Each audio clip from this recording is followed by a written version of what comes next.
Welcome class. In this lecture we will discuss about the trigonometric leveling. ठीक है, जो आपका फर्स्ट यूनिट का लास्ट टॉपिक है ट्रिग्नोमेट्रिक लेवलिंग, तो इसके बारे में हम लोग डिस्कस करेंगे. ठीक है, तो अभी तक फर्स्ट यूनिट में हम लोगों ने क्या पढ़ लिया? सर्वेइंग क्या होता है, प्रिंसिपल ऑफ सर्वेइंग क्या होती है, सर्वे लाइंस क्या होते हैं. ठीक है, चेन सर्वेइंग, कंपास सर्वेइंग, फिर हम लोगों ने लेवलिंग पढ़ा, फिर उसके बाद हम लोगों ने प्लेन टेबल, कंटूरिंग, फिर आपका थेडोलाइट एंड नेक्स्ट ट्रायंगुलेशन, और लास्ट जो टॉपिक है आपका ट्रिग्नोमेट्रिक लेवलिंग. ठीक है, तो स्टार्ट करते हैं कि ट्रिग्नोमेट्रिक लेवलिंग क्या होता है. तो ट्रिग्नोमेट्रिक लेवलिंग एक क्या है कि टाइप ऑफ लेवलिंग है, स्पेशल टाइप ऑफ लेवलिंग है, जिसमें हम लोग इंक्लाइंड प्लेन पे हम लोग लेवलिंग करते हैं. ठीक है, इंक्लाइंड प्लेन पे क्या करते हैं, लेवलिंग करते हैं, और टिग्नोमेट्रिक की हेल्प से, ठीक है, with the help of trigonometry and trigonometric identities हम लोग उस डिस्टेंस को या एंगल को मेजर करते हैं और उस पर्टिकुलर वहां के डिस्टेंस को हम लोग फाइंड आउट करते हैं. ठीक है, तो टिग्नोमेट्रिक लेवलिंग के जो नेम है उसके पीछे यही है कि इसमें हम लोग टिग्नोमेट्रिक का भी, टिग्नोमेट्री या फिर टिग्नोमेट्री आइडियाज आइडेंटिटीज को हम लोग यूज करते हैं, और उस यूज करके जो हम लोग लेवलिंग करते हैं वो कहलाता है टिग्नोमेट्रिक लेवलिंग. ठीक है, तो सबसे पहले इंट्रोडक्शन पार्ट की ट्रिग्नोमेट्रिक लेवलिंग क्या होती है. ठीक है, तो this is an indirect method of levelling. ठीक है, ये क्या है, इनडायरेक्ट मेथड ऑफ लेवलिंग है.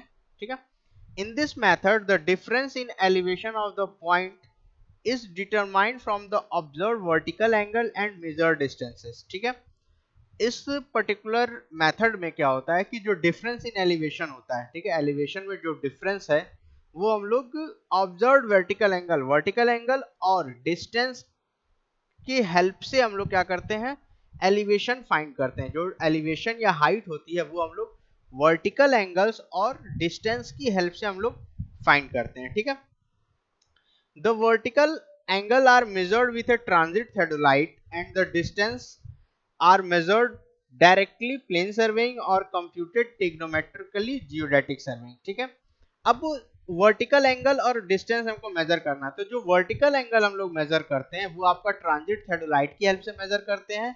नेक्स्ट, और जो डिस्टेंस मेजर करते हैं, अगर प्लेन सर्वेइंग है मतलब उसमें अर्थ के कर्वेचर का कोई रोल नहीं है तो हम लोग डायरेक्ट मेजर करते हैं.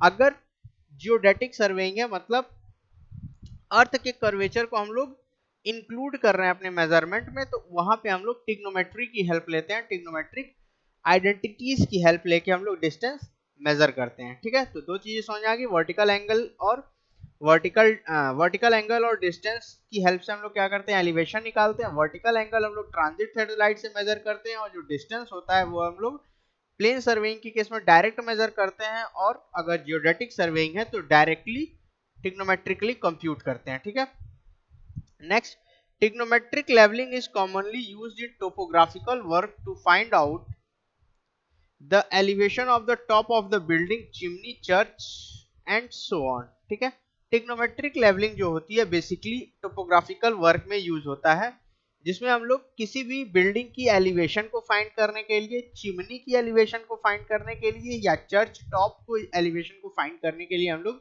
यूज करते हैं. ठीक है, मतलब टॉप ऑफ द किसी भी टोपोग्राफिकल फीचर्स के टॉप पोर्शन के एलिवेशन को फाइंड करने के लिए हम लोग बेसिकली ट्रिग्नोमेट्रिक लेवलिंग यूज करते हैं. ठीक है, also it can be use to its advantage in difficult terrain such as mountainous area. ठीक है, ट्रिग्नोमेट्रिक लेवलिंग हम लोग माउंटेनियस एरिया में भी एलिवेशन फाइंड करने के लिए यूज करते हैं. ठीक है, depending upon the field condition and the measurement that can be made with the instrument available there can be innumerable cases. ठीक है, फील्ड कंडीशन और मेजरमेंट की हेल्प कंडीशन पे डिपेंड करके हम लोग कई इसके केसेस बनते हैं. जैसे आपका दो केसेस मेनली होता है, एक होता है बेस एसेसिबल केस और एक होता है बेस इनएसेसिबल. मतलब जो बेस है, जो प्लेन है, वो आपका एसेसिबल हो, मतलब उसको अच्छे से हम लोग इंस्ट्रूमेंट को प्लेस कर सके. दूसरा केस क्या आता है कि आपका जो बेस है वो इनएसेसिबल हो, मतलब उसको हम लोग अच्छे से एसेस नहीं कर पाए. ठीक है, तो ये दो कंडीशंस होती हैं जिन पे हम लोग बेसिकली ट्रिग्नोमेट्रिक लेवलिंग करते हैं. ठीक है, तो इंट्रोडक्शन पार्ट हो गया आपका क्लियर कि ये इनडायरेक्ट मेथड ऑफ लेवलिंग है। एलिवेशन हम लोग फाइंड करते हैं with the help of vertical angle and measured length. Vertical angle हम लोग मेजर करते हैं ट्रांजिट थर्डोलाइट की हेल्प से, और जो डिस्टेंस मेजर करते हैं वो प्लेन सर्वेइंग में direct with the help of chain और टेप, और जियोडेटिक सर्वेइंग में हम लोग with the help of trigonometric identities. ठीक है, ट्रिग्नोमेट्रिक लेवलिंग आपका basically top of the building, chimney या फिर चर्च के टॉप्स के एलिवेशन निकालने में फाइंड होता है, यूज करते हैं। और माउंटेनियस एरिया में भी एलिवेशन को फाइंड करने के लिए हम लोग ट्रिग्नोमेट्रिक लेवलिंग की हेल्प लेते हैं। ठीक है, अब डिफरेंट फील्ड कंडीशन और मेजरमेंट्स की हेल्प पे हम लोग इसको कई ढेर सारे केसेस में डिवाइड किए हैं। ठीक है, तो अब उन केसेस को हम लोग वन बाय वन देखेंगे। ठीक है, तो सबसे पहला केस आपका क्या है, बेस एसेसिबल। बेस एसेसिबल मतलब जो बेस है वो हम लोग एसेस कर सकते हैं। ठीक है, तो इसका जो पार्ट है वो क्या है, determination of elevation of object when the base is accessible the object is vertical. मतलब एलिवेशन फाइंड करना है किसी ऑब्जेक्ट का जब बेस हमारा एसेसिबल हो या जो ऑब्जेक्ट है वो वर्टिकल हो। जैसा फिगर में देखो, फिगर में क्या है, जो प्लेन सरफेस है, प्लेन बेस है। ठीक है, बेस एसेसिबल का मतलब प्लेन फ्लैट बेस, और हमको क्या है कि एक एएफ कोई बिल्डिंग है, इसकी एलिवेशन फाइंड करनी है with the help of trigonometric levelling. ठीक है, तो इसको कैसे हम लोग करेंगे ये चीज हम लोग देखते हैं। ठीक है, तो सबसे पहले हम लोग थेडोलाइट का इस्तेमाल करेंगे वर्टिकल मेजरमेंट्स के लिए। तो यहाँ पे हम बस फॉर्मूला का डेरिवेशन समझा दे रहे हैं कि कैसे हम लोग चीजें मेजर करेंगे, और जो बाकी प्रैक्टिकल चीजें हैं वो आप लोग जान रहे हो कि कैसे हम लोग थेडोलाइट सेट करते हैं, कैसे रीडिंग लेते हैं, कौन सा क्लैंप लूज करेंगे, कौन सा क्लैंप कब टाइट करेंगे। तो ये चीजें हम लोग थेडोलाइट में सर्विंग में पढ़ चुके हैं। बेसिकली हम लोग को यहाँ देखना है कि कैसे हम लोग आइडेंटिटीज या फॉर्मूला यूज करके उसको मेजर करते हैं। क्लियर? ठीक है, तो it is assumed that the horizontal distance between the instrument and the object can be measured accurately। ठीक है, यहाँ पे क्या कह रहा है कि हम लोग assume कर रहे हैं कि जो horizontal distance है ऑब्जेक्ट का और इंस्ट्रूमेंट का, उसको हम लोग एक्यूरेटली मेजर कर देंगे। मतलब जो डी है उसको हम लोग एक्यूरेटली मेजर करेंगे with the help of chain और टेप।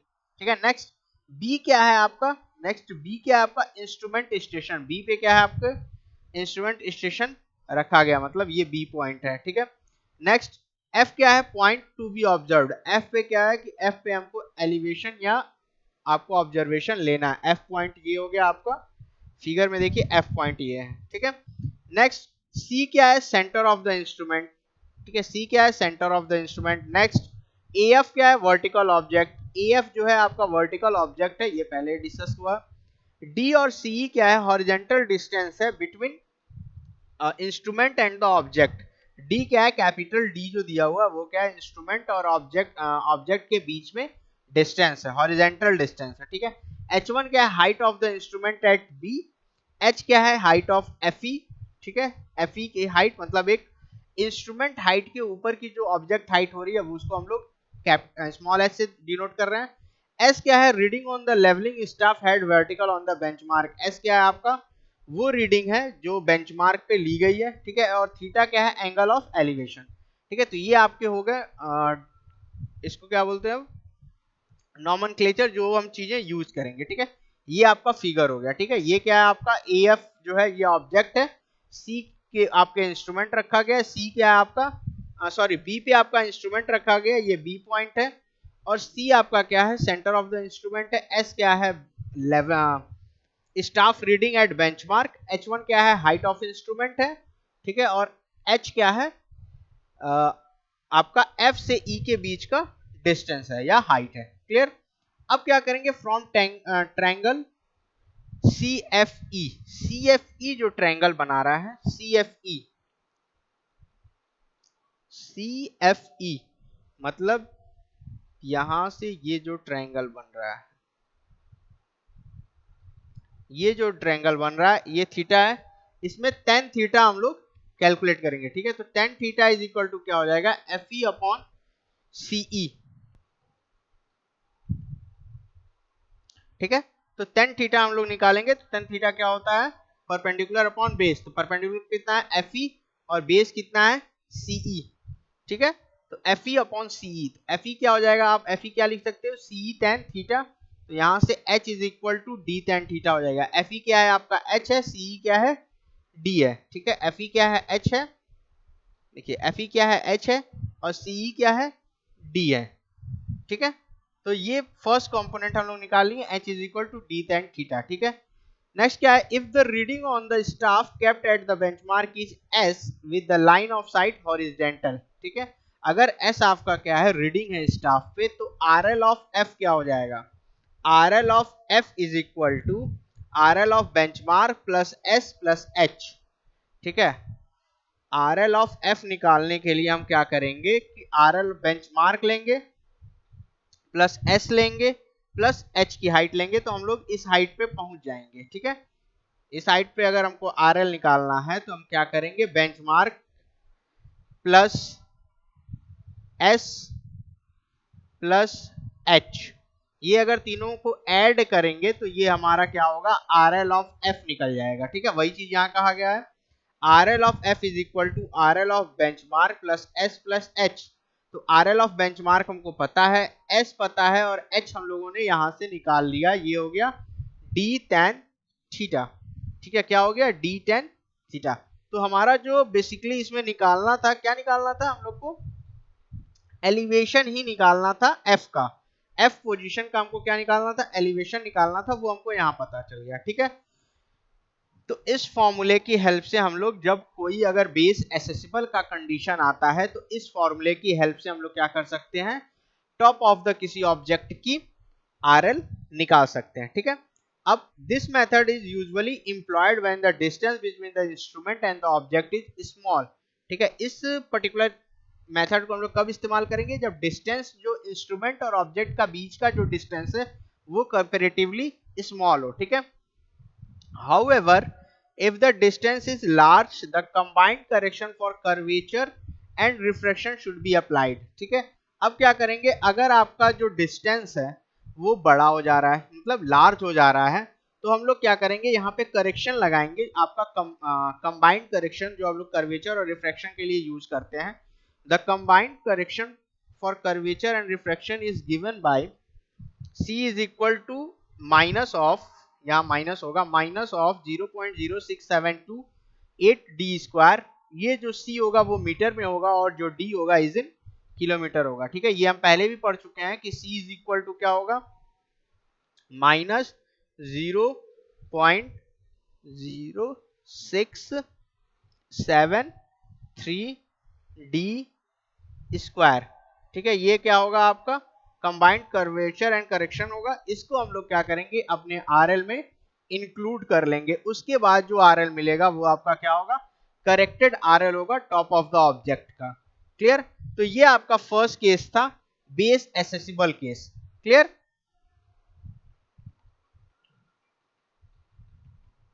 ठीक है, तो ये हो गया हमारा फर्स्ट केस, जिसमें क्या था कि अगर आपका जो ऑब्जेक्ट है वो बेस जो है वो एसेसिबल हो, मतलब बेस जो है वो प्लेन है और डिस्टेंस जो आपका नॉर्मल हो, ठीक है। तो इस केस में हम लोग RL ऐसे निकालेंगे, ठीक है। नेक्स्ट जो हमारा केस आता है वो केस क्या है, determination of elevation of object when the base is इनएसेसिबल, मतलब अब बेस क्या है आपका, इनएसेसिबल है। अभी तक बेस क्या था, एसेसिबल था, अब आपका बेस जो है इनएसेसिबल हो, मतलब हम लोग बेस एग्जैक्टली फाइंड नहीं कर पा रहे हैं, या बेस जो है हमारा वो क्या है, प्लेन नहीं है, ठीक है। तो ये आपका हो जाएगा इनएसेसिबल का कंडीशन, ठीक है।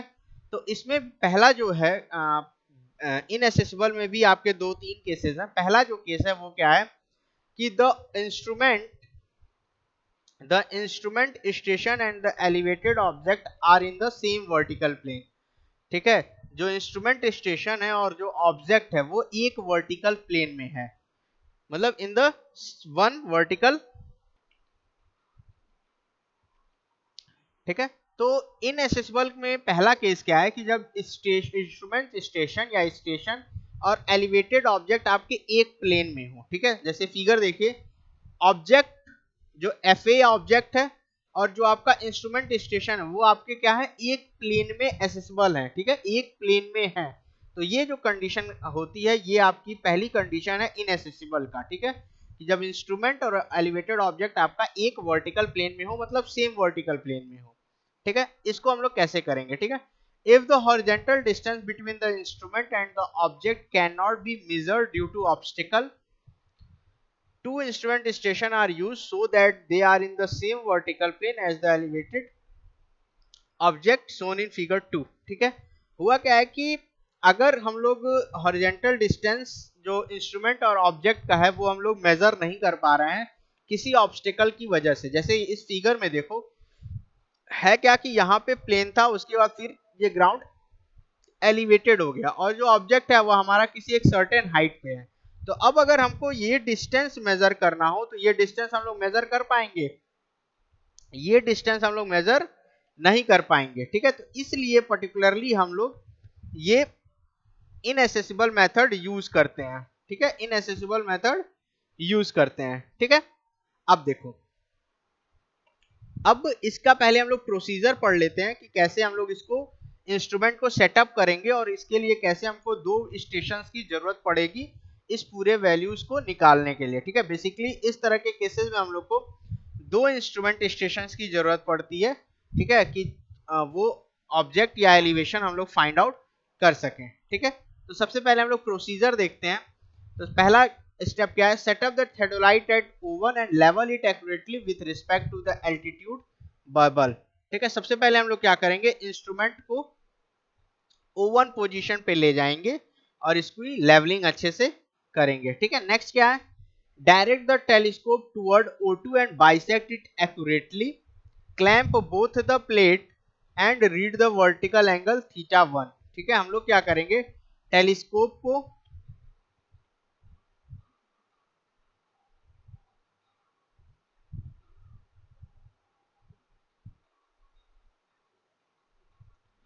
O2 पोजीशन की तरफ ले जाएंगे। ठीक है, और बाइसेक्ट करेंगे और दोनों प्लेन को क्या करेंगे, क्लैंप कर लेंगे। उसके बाद फिर हम लोग वर्टिकल एंगल को मेजर करेंगे। ठीक है, वर्टिकल एंगल को मेजर करेंगे। यहां पे वर्टिकल एंगल मेजर कैसे करेंगे, स्टाफ रीडिंग जो होगी, जो हमारी टॉप ऑफ द टावर पे है रीडिंग, एलिवेटेड रीडिंग, उसका भी हम लोग यूज करेंगे। ठीक है, तो देखो बेसिकली यहाँ पे O2 पे जो बोला गया है ये O1 या O2 नहीं होगा, ये F होगा, सॉरी।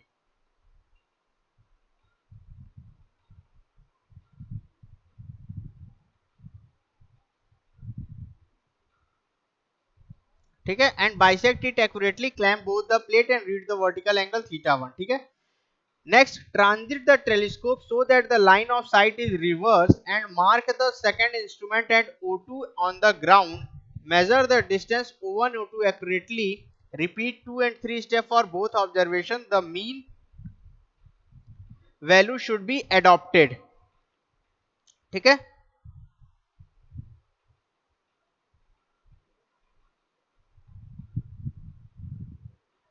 देखो अब क्या था कि सेकंड स्टेप में कह रहा था कि direct the telescope toward O2, O2 की तरफ हम लोग क्या करेंगे, टेलीस्कोप को आउट करेंगे और बाइसेक्ट करेंगे। ठीक है, और क्लैंप कर लेंगे दोनों प्लेट को और फिर वर्टिकल थीटा एंगल हम लोग मेजर करेंगे। फिर नेक्स्ट स्टेप में क्या कह रहा था कि ट्रांजिट करेंगे, टेलीस्कोप की ट्रांजिटिंग करेंगे सो that the line of sight is reverse. ठीक है, उससे क्या होगा कि हमारी जो लाइन ऑफ साइट होगी वो रिवर्स हो जाएगी। ठीक है, रिवर्स होने के बाद हम लोग क्या करेंगे, mark the second instrument station O2 on the ground. ठीक है, अब हम क्या करेंगे, O2 स्टेशन को मार्क करेंगे और measure the distance O1 O2 accurately, और O1 O2 स्टेशन को हम लोग एक्यूरेटली मार्क कर लेंगे। ठीक है, अब सेकंड और थर्ड स्टेशन स्टेप्स हम लोग रिपीट करेंगे जिससे कि हमको बोथ फेस ऑब्जर्वेशन मिल जाए और उन वैल्यूज का हम लोग मीन ले लेंगे जो हमारी करेक्ट वैल्यू बताएगी θ1 की। ठीक है, with the vernier vertical vernier set to 0 reading and the altitude bubble in the center of its run, take the reading on the staff kept at near BM। ठीक है, उसके बाद क्या करेंगे, हम लोग वर्टिकल स्टाफ को 0 पे सेट करेंगे, वर्टिकल वर्नियर को, और क्या करेंगे, एटीट्यूड बबल को सेंटर में लाके हम लोग स्टाफ रीडिंग लेंगे जो आपका S होगा। ठीक है, तो ये सारा केस है वर्टिकल एंगल मेजर करने का। ठीक है, उसके बाद क्या करेंगे, हम लोग शिफ्ट करेंगे स्टेशन O2 पे और सेटअप करेंगे थियोडोलाइट और एंगल मेजर करेंगे θ2 and F with both face readings. ठीक है, तो हम लोग यहाँ पे थीटा 2 फाइंड कर लिए, थीटा 1 फाइंड कर लिए, ठीक है। With the vertical vernier set to 0 reading, the attitude bubble in the centre of its run take the reading on the staff at the nearby benchmark, ठीक है। Similarly उसी तरह क्या करेंगे हम लोग, बेंचमार्क की रीडिंग मेजर कर लेंगे, ठीक है। assuming the instrument station and the object to be in the same vertical plane, following two cases arise, ठीक है। अब एंगल मेजर करने के बाद, ये तो हमारा हो गया एंगल मेजरमेंट का स्टेप कि कैसे हम लोग एंगल मेजर करेंगे। अब जब हमारे स्टेशन और ऑब्जेक्ट सेम वर्टिकल प्लेन में होगा, ठीक है, तो हमारे पास दो केसेस और बनते हैं। कौन कौन से cases? Instrument axes at same level, instrument axes at different level, मतलब इंस्ट्रूमेंट जो एक्सिस है वो एक सेम लेवल पे है, या फिर दूसरा जो बनता है कि जो इंस्ट्रूमेंट एक्सिस है वो एक डिफरेंट लेवल पे है, मतलब एक स्टेशन किसी और हाइट पे है, दूसरा स्टेशन किसी और हाइट पे है, ठीक है। तो ये दो केसेस बनते हैं। तो आप लोग को ये समझ में आ गया हो कि थियोडोलाइट वर्टिकल एंगल कैसे हम लोग मेजर करेंगे, ठीक है। अब पहला केस हम लोग देखते हैं। जो पहला केस है वो क्या है? Instrument axes at the same level, same level पे अगर आपका इंस्ट्रूमेंट एक्सेस है तो हम लोग कैसे मेजर करेंगे, ठीक है। इन फिगर टू में एच क्या है? एफ ए है। फिगर 2 पे आओ, देखो एफ ए क्या है? एच हाइट है, ठीक है। O1 O2 क्या है? आपका स्टेशन है। O1 डैश O2 डैश आपका क्या है? सेंटर ऑफ द इंस्ट्रूमेंट है। एस क्या है? बेंचमार्क पे स्टाफ रीडिंग है, ठीक है। इंस्ट्रूमेंट O1 से लेके A तक की हॉरिजॉन्टल रीडिंग क्या है? D है, कैपिटल डी। और O1 O2 के बीच का जो हॉरिजॉन्टल रीडिंग है या डिस्टेंस है वो कितना है? स्मॉल d है, ठीक है। तो ये आपके हो गए नॉमेनक्लेचर, ठीक है। Let h is equal to F A, theta 1 is equal to angle of elevation from O1 से F1 थीटा 1 है, O2 से F2 आपका क्या है? थीटा 2 है, ठीक है। s क्या है? रीडिंग है जो आपका O1 डैश और O2 डैश से हम लोगों ने लिया है, ठीक है। स्मॉल d क्या है? Horizontal distance between two instrument station. और कैपिटल D क्या है? हॉरिजॉन्टल डिस्टेंस बिटवीन O1 से F तक, ठीक है। अब इसमें हम लोग ट्रायंगल कंसीडर करते हैं। पहला ट्रायंगल देखो, O1 dash A dash F, ठीक है। सबसे पहले हम लोग ट्रायंगल कौन सा फाइंड किए? O1 A1। इस ट्रायंगल की बात कर रहे हैं हम लोग। इस ट्रायंगल में अगर tan थीटा 1 निकालेंगे तो tan थीटा 1 क्या होगा आपका? H अपॉन D, ठीक है। तो यहां से हम लोग H की वैल्यू फाइंड कर लेंगे, तो H is equal to D tan theta 1 हो जाएगा, ठीक है। सिमिलरली हम लोग दूसरा ट्रायंगल लेंगे, ये बड़ा वाला ट्रायंगल, और tan थीटा 2 निकालेंगे। tan थीटा 2 के केस में क्या होगा? H इज इक्वल टू हो जाएगा D plus D tan theta 2, ठीक है। अब 1 और tan इक्वेशन को सॉल्व करेंगे तो यहां से D tan theta 1 is equal to D plus D tan theta 2 हो जाएगा। यहां से हम लोग सॉल्व करेंगे तो जो हमारा फाइनल इक्वेशन आएगा, ठीक है, वो क्या आएगा? Capital D is equal to D tan theta 2 upon tan theta 1 minus tan theta 2, ठीक है। ये आपकी वैल्यू आएगी। सिमिलरली H निकालने के लिए H D tan थीटा 1 हो जाएगा, तो यहाँ पे D की वैल्यू रखेंगे और हमको यहाँ से H की वैल्यू फाइंड चल जाएगी, ठीक है। तो ये आपका हो जाएगा H और D निकालने का इक्वेशन, ठीक है, क्योंकि हमको कैपिटल D भी नहीं पता था और हमको स्मॉल h की वैल्यू भी नहीं पता थी। अब हमारा दोनों चीज फाइनल हो गया, ठीक है। अब हमको क्या निकालना है? अब हमको ये निकालना है कि RL कितना होगा F का। What is the RL of F?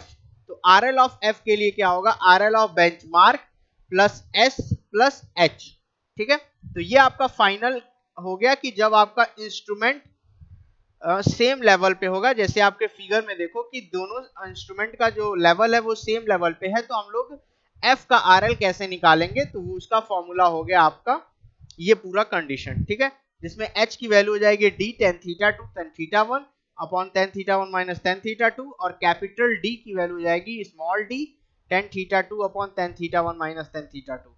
Clear? तो इस तरीके से हम लोग RL निकालेंगे उस केस में जब बेस हमारा इनएक्सेसिबल होगा और इंस्ट्रूमेंट एक्सिस जो होगा एक सेम लेवल पे होगा, ठीक है। नेक्स्ट हमारा जो कंडीशन आता है वो क्या है? Instrument axis are at different level, ठीक है। इंस्ट्रूमेंट एक्सिस जो है वो आपका एक डिफरेंट लेवल पे है, ठीक है। जैसे फिगर में देखो क्या है कि O1 और O2 आपका डिफरेंट लेवल पे है, ठीक है। तो इस केस में क्या होगा? तो अब इसके भी दो केसेस बनते हैं।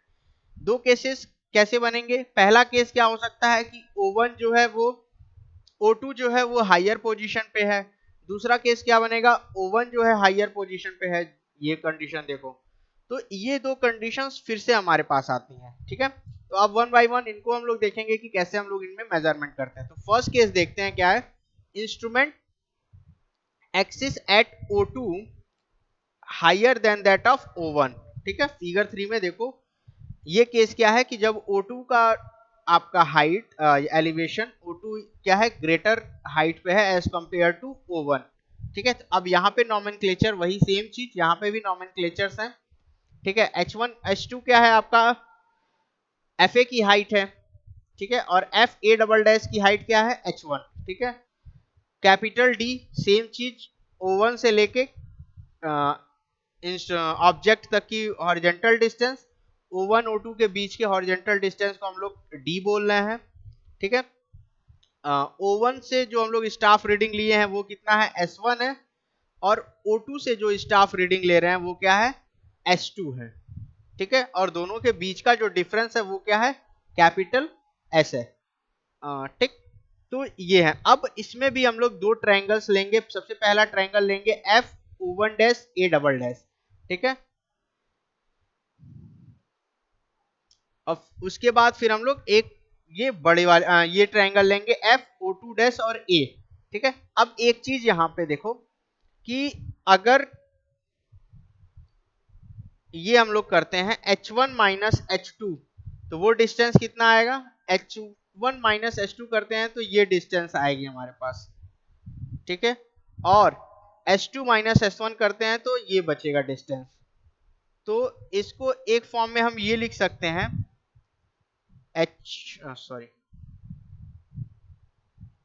H1 minus H2 is equal to H2 minus S1।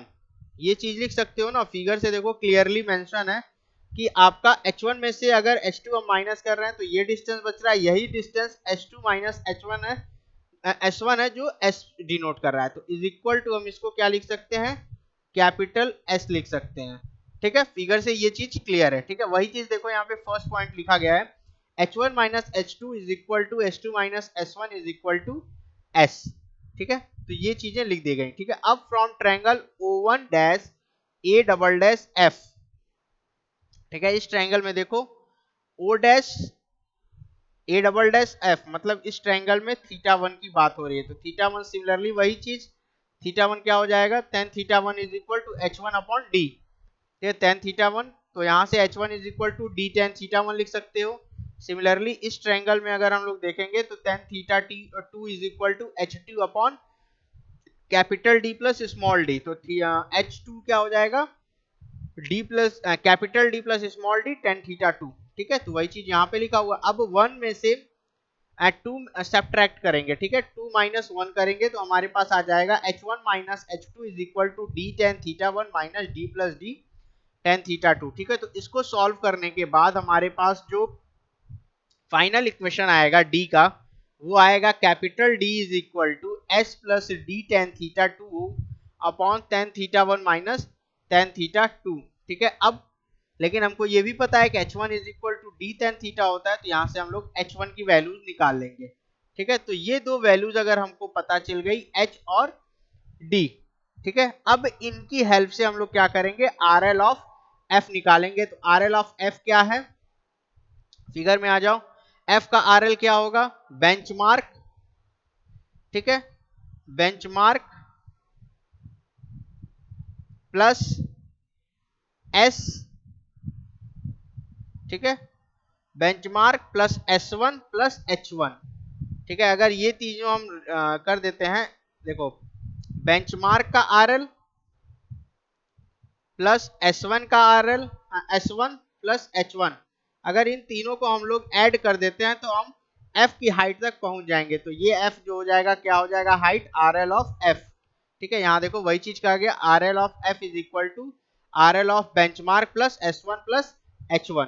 ठीक है, तो ये क्लियर हो गया। तो ये आपका इस तरीके से उस केस में हम लोग निकालेंगे जब आपका इंस्ट्रूमेंट डिफरेंट लेवल में होगा उसका जो फर्स्ट है कि O2 जो है वो हायर पोजीशन पे है एज कंपेयर टू O1, ठीक है। तो उस केस में हम लोग D की वैल्यू हो जाएगी S plus D tan theta two upon ten theta one minus tan theta two, और H1 की वैल्यू हो जाएगी D ten theta one, capital D की वैल्यू हम लोग रख देंगे वहां पे, और उसके बाद हम लोग S1 और H1 हमको पता चल गया, उसके बाद हम लोग क्या करेंगे फिर वैल्यूज RL और F निकाल लेंगे, ठीक है। अब आपका आता है इसका बेस एसेसिबल का जो बेस इन एसेसिबल का लास्ट केस जो है, इंस्ट्रूमेंट एक्सिस जो O1 की है वो हाइयर है as compare to O2, figure में भी देख रहे होगे O1 की हाइट ज्यादा है एज कंपेयर टू O2, ठीक है। O1 की हाइट ज्यादा है एज कंपेयर टू O2। तो इस केस में कैसे हम लोग करेंगे, देखो सिमिलरली वही कॉन्सेप्ट है, हम लोग क्या करेंगे, एक बार ट्रायंगल लेंगे उसका निकालेंगे। हम लोग का मेन मोटिव क्या है कि हमको कैपिटल डी की वैल्यू पता होनी चाहिए और H1 की हाइट पता होनी चाहिए, ठीक है। वो अगर वैल्यूज हमको पता है तो हम लोग easy going RL of F निकाल सकते हैं। अब सेम वही चीज देखो, यहाँ पे H2 माइनस H1 कर दोगे और S1 माइनस H2 करोगे तो हमको कैपिटल S पता चल जाएगा। फिगर में भी देखो सेम चीज दिखाई गई है, H2 में से H1 माइनस करेंगे और S1 में से H2 माइनस करेंगे तो हमको S पता चल जाएगा, ठीक है। अब सिमिलरली वही ट्रायंगल लेंगे O1 dash A double dash F, तो H1 is equal to D tan theta one हो जाएगा, और from triangle H2 D plus D tan theta two, ठीक है। सिमिलरली देखो एक बार हम ये ट्रायंगल लेंगे, यहां से H1 की वैल्यू निकालेंगे, और एक बार ये ट्रायंगल लेंगे यहां से H2 की वैल्यू निकालेंगे, ठीक है। उसके बाद क्या करेंगे, इक्वेशन 1 में से इक्वेशन 2 सब्ट्रैक्ट कर देंगे, तो हम सब्ट्रैक्ट करेंगे इक्वेशन 2 को 1 में से, तो H2 इज इक्वल टू क्या हो जाएगा, H2 minus H1 is equal D plus D tan theta 2 minus D tan theta 1, ठीक है। अब यहां से हम लोग S निकालेंगे और फाइनली हम लोग इक्वेशन को सॉल्व करके कैपिटल D की वैल्यू निकालेंगे। तो कैपिटल D की वैल्यू क्या हो जाएगी, D tan theta 2 minus S upon tan theta 1 minus tan theta 2, ठीक है। अब नेक्स्ट H1 हमको पता है, तो H1 इज इक्वल टू क्या हो जाएगा, D tan theta 1, capital D की वैल्यू हम लोग यहाँ पे पुट करेंगे और H1 की वैल्यू हम लोग यहाँ से फाइंड कर लेंगे, और सिमिलरली उसके बाद हम लोग RL फाइंड कर लेंगे। RL ऑफ FF क्या हो जाएगा आपका, RL of benchmark plus S1 plus H1, ठीक है। तो ये आपका हो गया एक और केस जब आपका O2 जो हो लोअर हाइट पे हो एज कंपेयर टू O1, ठीक है। तो ये इतने केसेस हो गए, ठीक है। तो हर केस में आपको क्या करना है, S1 पता करना है, H1 पता करना, मतलब स्टाफ रीडिंग पता करनी है और हाइट पता करना है फ्रॉम इंस्ट्रूमेंट 1। इंस्ट्रूमेंट 1 से हाइट कितनी होगी आपकी उस ऑब्जेक्ट की, उस वैल्यू को फाइंड करना। अगर ये तीन वैल्यूज हमको फाइंड हो जाती हैं तो हम लोग क्या कर सकते हैं, RL और F निकाल सकते हैं, ठीक है। अब एक इसका और केस है, उसको हम लोग देखते हैं,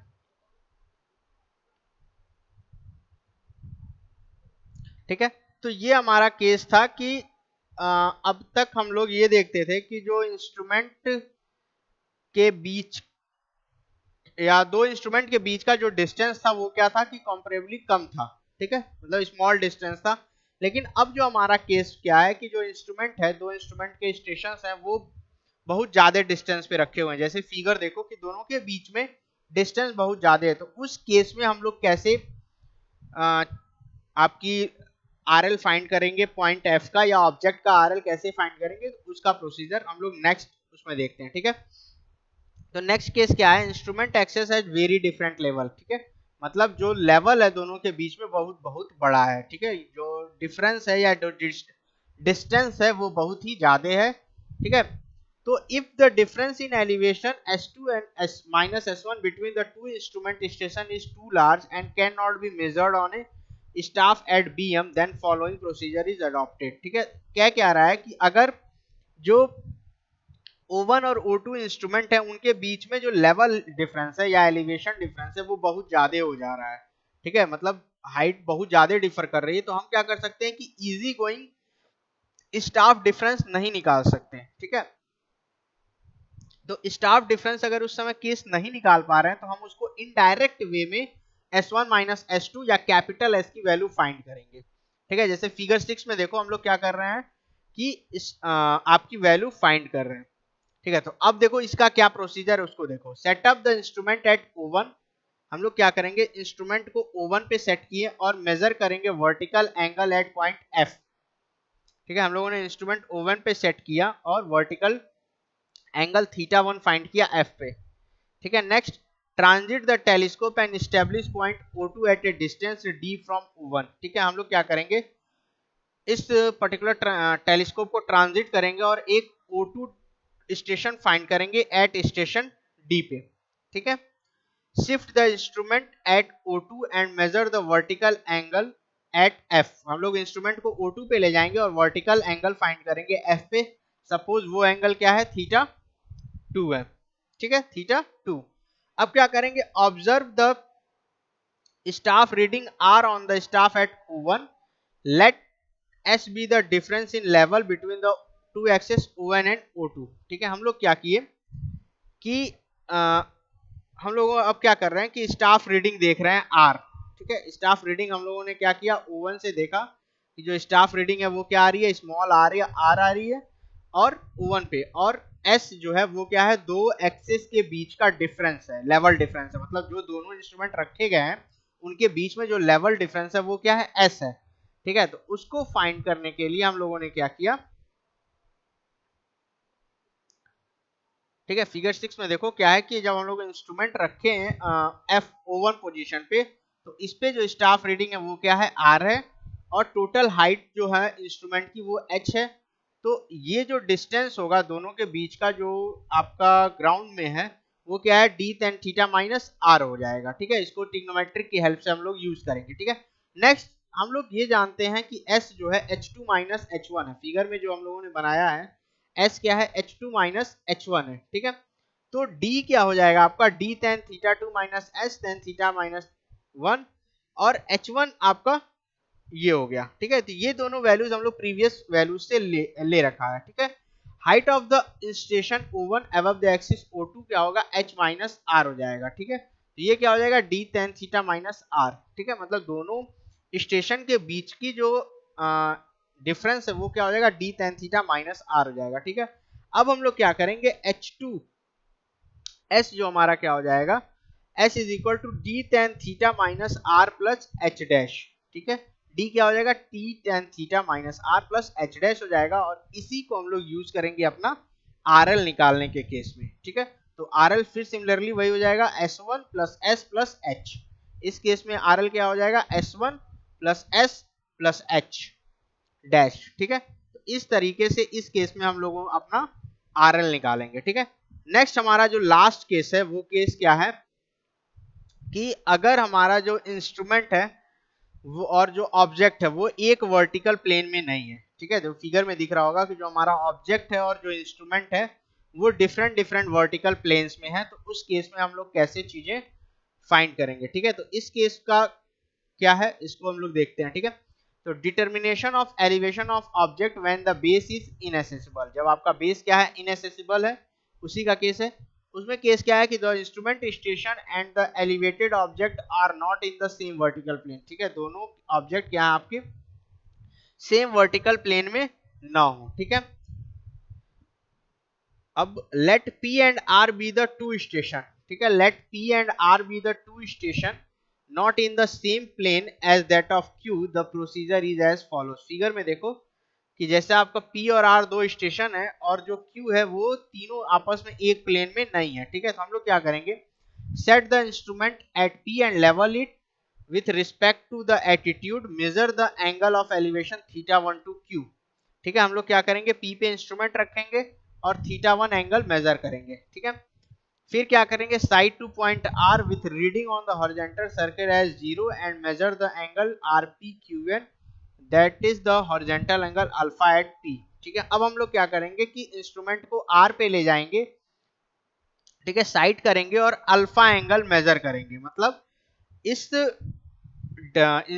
सेकेंड इंस्ट्रूमेंट से आर से जो एंगल हमारा बन रहा है हमारे इंस्ट्रूमेंट स्टेशन पे वो क्या है, अल्फा है। सिमिलरली हम लोग क्या करेंगे, बैक साइड रीडिंग लेंगे और स्टाफ जो हमारा बेंचमार्क पे है उसकी रीडिंग लेंगे जो है एस।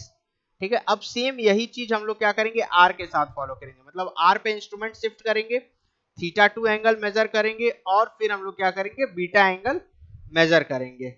ठीक है, अब ये पूरा आपका फिगर हो गया, ये आपके नॉमेनक्लेचर कैसे हम लोग एंगल मेजर करेंगे। ठीक है, अब देखो फिगर 7, इन फिगर 7 में ए क्यू डैश क्या है, horizontal line through a.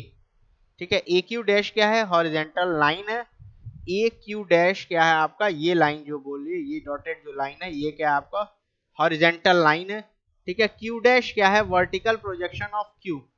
Q dash क्या है, क्यू का वर्टिकल प्रोजेक्शन है। ठीक है, thus A Q Q dash is a vertical plane. ठीक है, अब क्या होगा, ए क्यू और क्यू डैश क्या है, एक वर्टिकल प्लेन बन जा रहा है, मतलब ये जो है ये आपका एक क्या है, वर्टिकल प्लेन बन जा रहा है। ठीक है, similarly B Q Q double dash से वर्टिकल प्लेन हो जाएगा। सिमिलरली क्या हो जाएगा, बी क्यू और क्यू डबल डैश क्या होगा, एक वर्टिकल प्लेन बनेगा। मतलब इस प्लेन की बात हो रही है, ये क्या बनेगा आपका एक वर्टिकल प्लेन बन जाएगा। ठीक है, और क्यू डबल डैश क्या हो जाएगा, वर्टिकल प्रोजेक्शन है बी बी के थ्रू, और पी आर क्यू वन क्या हो जाएगा, एक हॉरिजॉन्टल प्लेन। क्यू वन क्या है, वर्टिकल प्रोजेक्शन है। ठीक है, तो ये आपका बताया हुआ है कि कौन कौन सी चीजें कहां पे हैं। ठीक है, अब अल्फा और बीटा आपके क्या हॉरिजॉन्टल एंगल, थीटा 1 और थीटा 2 क्या आपका वर्टिकल एंगल है ए और बी पे। ठीक है, अब सिमिलरली वही चीज हमको क्या करना है, from triangle A Q Q dash. ठीक है, ए क्यू क्यू डैश ट्रायंगल को हम लोगों ने लिया।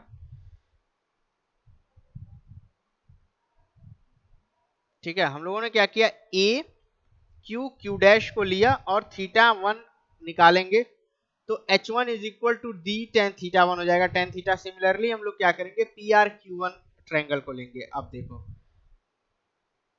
पी आर क्यू वन, ये जो ट्रायंगल है इस ट्रायंगल को लेंगे और हम लोग angle P Q R one find करेंगे। तो angle P R Q one क्या हो जाएगा, 180 degree minus alpha minus beta. अगर ये एंगल हमको फाइंड करना है तो अल्फा और बीटा हमको पता है, तो 180 माइनस अल्फा प्लस बीटा हो जाएगा। ठीक है, यहाँ पे देखो वो चीजें हो गई। ठीक है, अब हम लोग साइन रूल लगाएंगे। आप लोग मैकेनिक्स में पढ़े होंगे साइन रूल। तो साइन रूल क्या कहता है कि लेंथ और उसके साइड और उसके सामने की जो एंगल है वो हो जाएगा। तो होता क्या है कि P अपॉन, जैसे यहाँ पे है P1 P Q1, फिगर में देखो क्या है P Q1, ये जो एंगल है इसके ये जो साइड है इसके साइड सामने की एंगल जो है उसको हम लोग साइन के फॉर्म में लेंगे। ठीक है, ये बीटा एंगल है, तो सिमिलरली वही कहा गया है P Q1 upon sine beta is equal to R Q1 upon sine alpha plus R P upon sine pi minus alpha plus beta. ठीक है, और ये इज इक्वल हो जाएगा D upon sine alpha plus beta के। ठीक है, ठीक है, तो यहां से P1 is P Q one क्या है आपका, पी क्यू वन डी है, तो पी क्यू वन की वैल्यू हो जाएगी D sign beta upon sine alpha plus beta. उसी तरह डी टू क्या हो जाएगा, D sine alpha upon sine alpha plus beta. ठीक है, अब हम वैल्यूज को पुट करेंगे। ठीक है, तो h1 is equal to D one tan theta one था, इसमें हम लोग कैपिटल D1 की वैल्यू रखेंगे और RL ऑफ Q फाइंड करेंगे। ठीक है, ये पहला एक कंडीशन हो गया। अब हमको चेक करना है कि जो हम Q1 Q निकाले हैं वो सही है कि नहीं, तो हम लोग H2 निकालेंगे जो होगा D2 टेन थीटा 2 और या इसकी वैल्यू को पुट करके फिर RL निकालेंगे। अगर जो दोनों रीडिंग है वो सही आ रही है तो हमारा वैल्यू क्या है, सही है। ठीक है, if a reading on a benchmark is taken from B, अगर हम वैल्यू क्या कर रहे हैं, बेंचमार्क पे कोई रीडिंग ले रहे हैं, तो RL ऑफ Q क्या हो जाएगा, H2 और RL ऑफ B को ऐड कर देंगे तो हमारा क्या हो जाएगा, वो ये B नॉट होगा, B बेंचमार्क होगा। ठीक है, तो हमारा क्या निकल जाएगा, वो RL ऑफ Q निकल जाएगा। ठीक है, तो ये हमारे ट्रिग्नोमेट्रिक लेवलिंग के केसेस थे जिनकी हेल्प से हम लोग इनडायरेक्ट लेवलिंग करके RL फाइंड करते हैं। ठीक है, तो ये आपके केसेस थे जिसमें बेसिकली दो केसेस आते हैं, एक एसेसिबल और एक इनएसेसिबल। फिर इनएसेसिबल केसेस के डिफरेंट डिफरेंट केसेस थे, सबको हम लोगों ने देख लिया। ठीक है, तो ये आपके केसेस थे। आप क्या करना, इसको पूरा एक अच्छे से नोट्स बनाना, फिर वन बाय वन करके सारी स्टडी करना, देखना कि क्या चीजें हैं और कैसे हैं। ठीक है, नेक्स्ट लेक्चर में हम लोग इसके ऊपर एक न्यूमेरिकल सॉल्व करेंगे। ठीक है, दोनों केसेस का एक न्यूमेरिकल सॉल्व करेंगे। न्यूमेरिकल में आपके डायरेक्ट फॉर्मूला यूज होंगे। ठीक है, कोई भी चीजें नहीं है, डायरेक्ट फॉर्मूला आपका यूज करना है और उनको यूज करके हम लोग RL निकालेंगे। ठीक है, बस आपको क्वेश्चन में पता होना चाहिए कि ये कौन सा केस है, ठीक है, केस जज करना आना चाहिए। ओके, तो ये पर्टिकुलर था आप लोग का last topic from first unit, trigonometric levelling. Okay.